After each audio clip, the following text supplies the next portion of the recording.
Dusty Bills. Hey, Chris, I've thought of a specific follow-up question to my Stanford Prison Experiment question. What do you think was the thing or things that made it go so wrong? Hey, Dusty, thank you for this. And quite simply, I believe Zimbardo's even kind of fessed up to this in his book, The Lucifer Effect, which is a amazing book, which I really recommend everybody read. If you want to know how ordinary, regular Joe public people, Sally Sue, Joe Smith, can become monsters, can be made into awful, horrible, murderous people. The formula is in the Lucifer Effect. Zimbardo breaks it all down, and he's also anyway. I don't get paid to promote this crap. It's just, this is a really good book. I read it recently as part of my studies, and I was very impressed by it.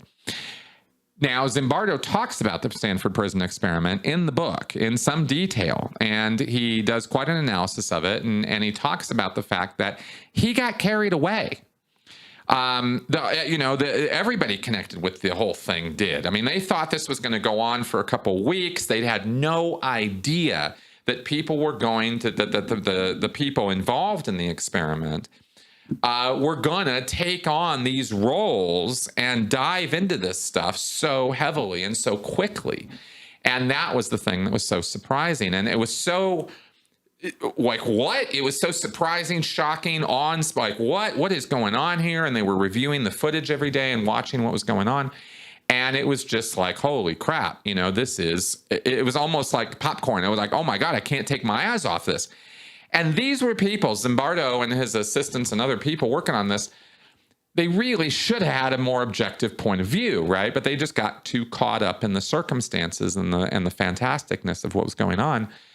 And it was Zimbardo's girlfriend at the time, and I think she was an assistant of his, who had to call him on the carpet and go, "Hey, man, this is off the rails. This is really going in a really bad direction. You need to stop this."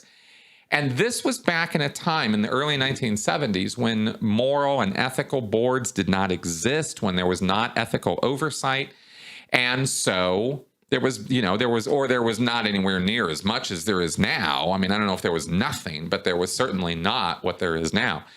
And so you could design and conduct psychological or sociological experiments that would traumatize people. And that happened.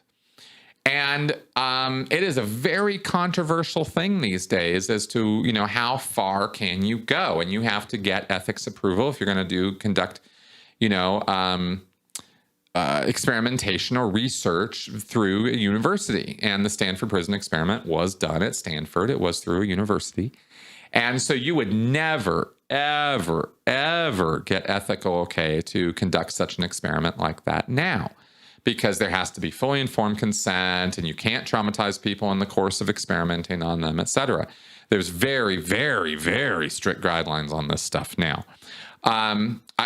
I think they've gone a little too far, but I understand the points of what they're doing and why they're trying to protect people, and people should be protected. But it's also a little difficult to do real research on trauma if you can't induce some trauma. So it's a difficult thing to deal with as a researcher and as somebody who designs these things.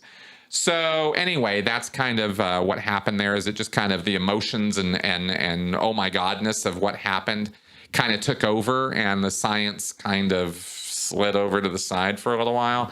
And that was Zimbardo's mistake, and it was a mistake on his part, and he did not conduct that experiment the way that he should have as a fully responsible researcher. So that's what I can say about that. There you go.